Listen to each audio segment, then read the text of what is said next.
Now at 4 here in sunny St. Louis, Purdue gears up for its first round NCAA tournament matchup. We preview that one coming up. And back here in Indy, fans going out to watch the games. Purdue coming up later tonight. We'll have the coverage. And take a look in Indy at 77. Dom is enjoying 87-degree temperatures on the first day of spring. I'll talk about what to expect for the first full weekend of the season. All right, Rob, plus an IU student and alum killed in Miami Beach. Now the investigation unfolds into the man accused of the crime. And construction headaches continue across Indianapolis. Still ahead this afternoon, we've got a progress report on projects from DPW.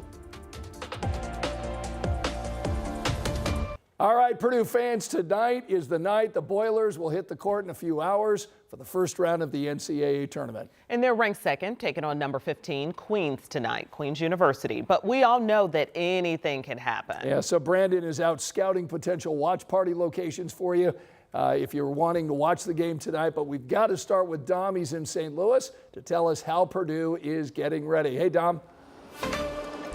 Hello from sunny St. Louis. An absolutely gorgeous day. We're sitting mid-80s, first day of spring. The madness is here. Spring is sprung. Purdue gearing up for its first round NCAA tournament game against the 15-seeded Queens Royals tonight, the champions of the A-Sun. There couldn't be a better day for it. We've already seen madness ensue today on the second day of the NCAA tournament. Kentucky and Santa Clara in this building going into overtime. This is where the game tonight between Purdue and Queens will take place. 7:35 p.m. tip. It's going to be a whole lot of fun. We saw madness, like I said, yesterday. Duke was down double digits to Siena. High Point upset Wisconsin. VCU coming back from 19 down to beat North Carolina in OT.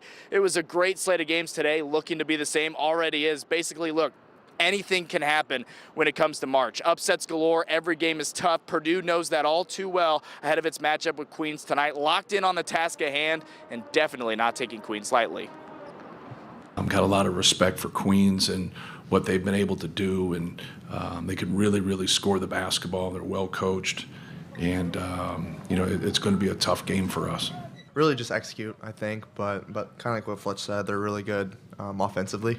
And so we got to be great like we have been these past 4 games, and I think defensively just be locked in, ready to go. It's Queens' first ever trip to the NCAA tournament. Purdue, 9th straight tournament as a top 4 seed. Polar opposites, but you can throw the records away when it comes to the month of March. The Enterprise Center certain to be full of Purdue Boilermakers fans. It sounded like a home game when Kentucky won just hours ago. Now Purdue's turn later on tonight against Queens. We'll have much more live coverage for you coming up on 13 News at 5 and 6. More from the Boilers, and we'll talk to some Boiler fans as well. Stay right here on Channel 13. Yeah, we're excited about your coverage all evening long. Dom, thanks so much. And remember, our Locked On Sports team has you covered as well. Their daily bracket breakdown is streaming over on WTHR+. They'll be talking with analysts and players and who to watch for as the NCAA tournament goes on. So fun. Now, you bet it is. And for fans who couldn't make it over to St. Louis for the tip-off tonight, expect watch parties tonight to be packed. I mean, from Indianapolis to West Lafayette, bars and restaurants are bracing for the Boilermakers. Brandon got the fun assignment today to scope a few of them out. Did you find a good place for us, Brandon? Yeah.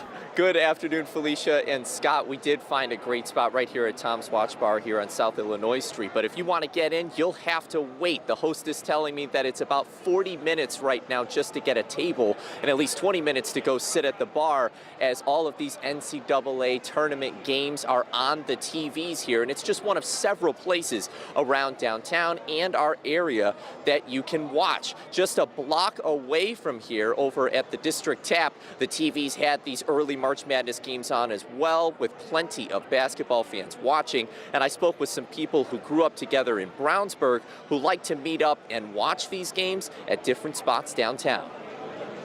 March is kind of that buffer of, hey, we're coming out of hibernating season, going into a very live, active season.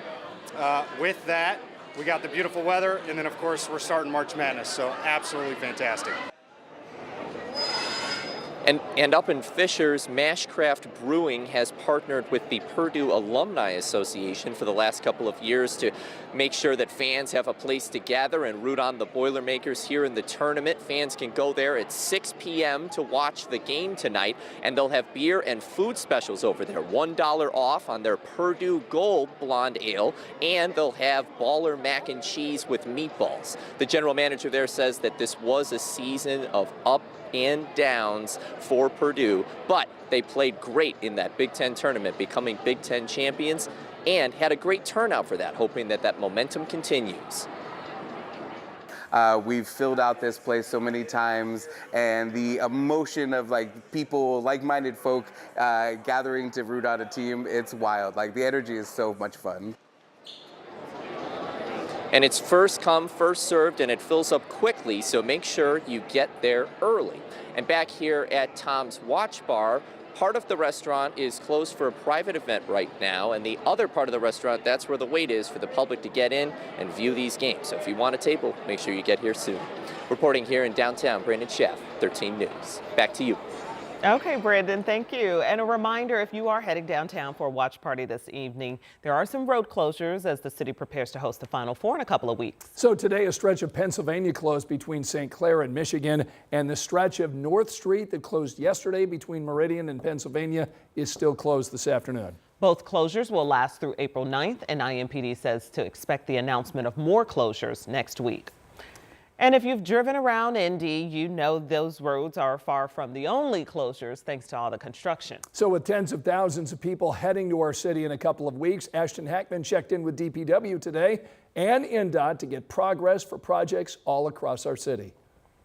On the road to the Final Four, and that road may start with some construction. Spring is officially here, and that means orange barrels are too. The work along Madison Avenue continues. Indy DPW says crews are still on phase 1 of 3 for the project. The major connector to downtown from the south won't be finished anytime soon. DPW expects phase 2 of the project to start sometime this year. And new ramp closures now in effect along Interstate 65 downtown.